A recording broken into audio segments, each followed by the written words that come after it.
I'm Ezekiel, and this video is going to get a bit intense. We're going to go deep on this one, so buckle up.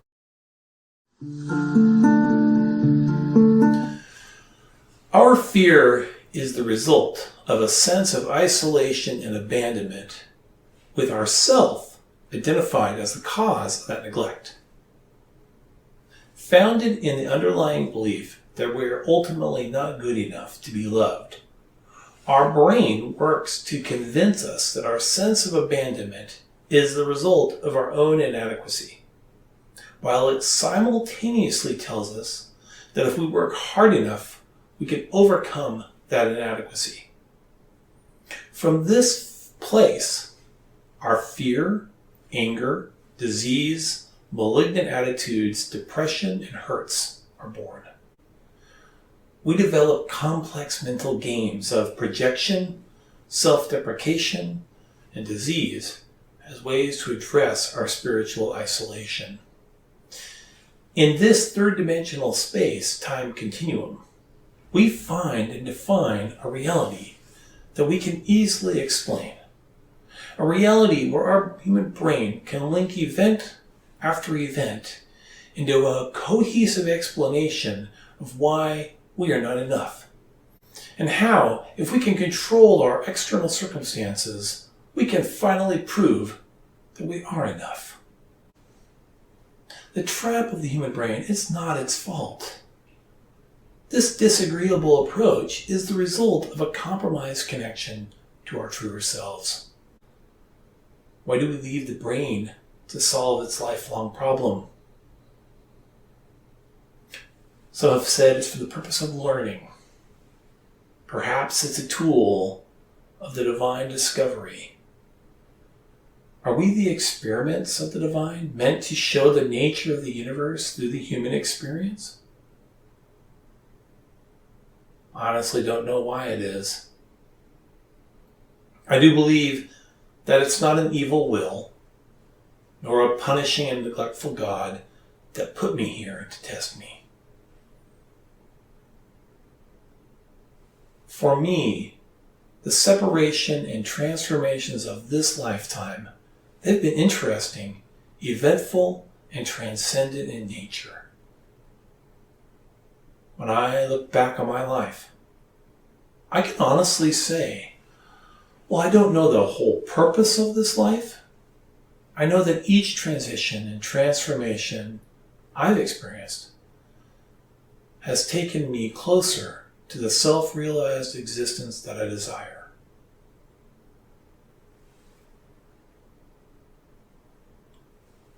What I now see as truth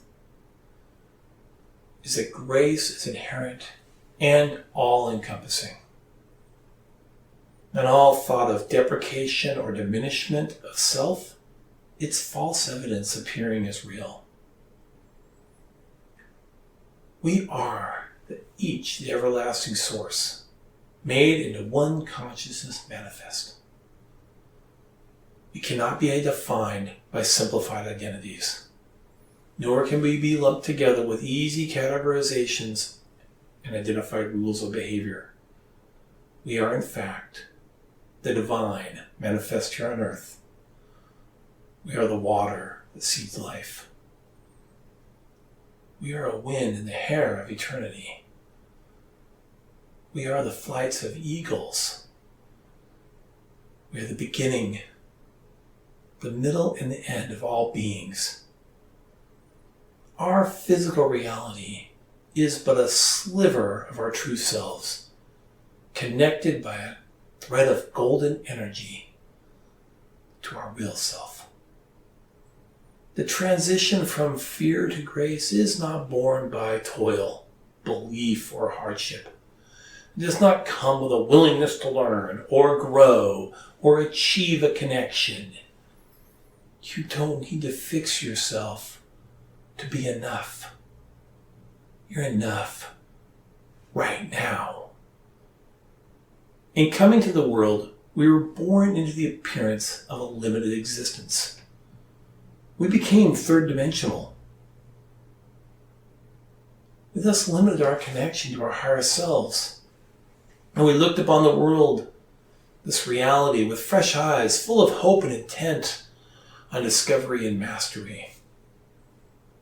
Only here we found a loud and rough, smelly and bright existence. And it was often not tempered by kindness, compassion, forgiveness, and love. So we went seeking ourselves in this third dimension. Many of us found conflict, physical pain, many forms of abuse and abandonment, along with hunger, isolation, and identity confusion. Convinced many of us that life was a pretty terrible place. Many of us as young ones made critical survival decisions. We disconnected from our higher selves to bring an end to inner conflicts between this human consciousness and the spiritual consciousness. We shut down our crown chakra. We closed our third eye. We silenced our knowing of what was right. We built walls to protect our hearts.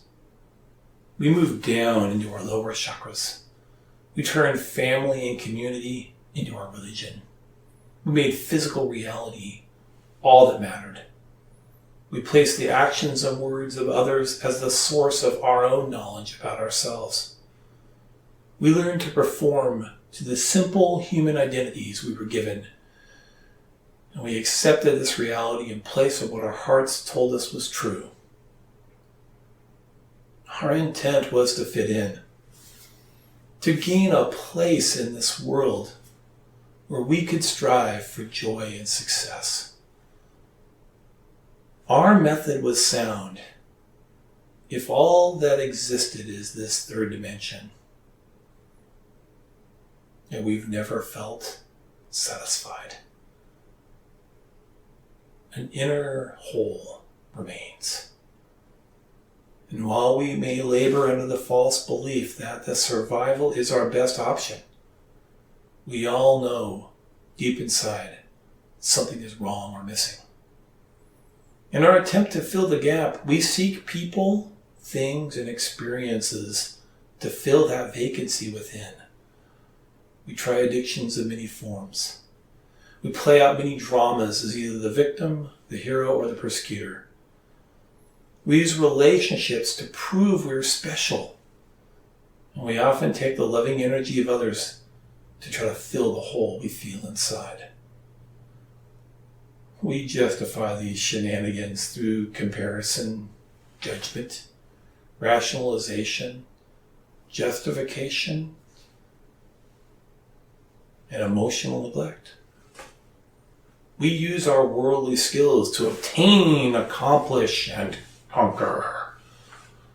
We justify the abuse and hurts we put upon the world and ourselves by declaring the necessity and the right of governance.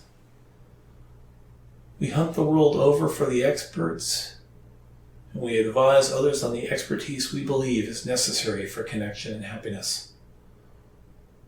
But we're really just like children, looking to those around us to guide us and explain the nature of the world.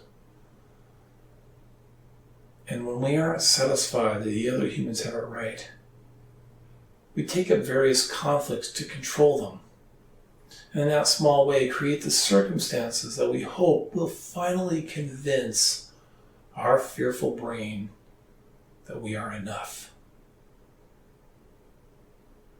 Fear confuses us. It convinces us that the interpretations of the human brain machine completely define reality.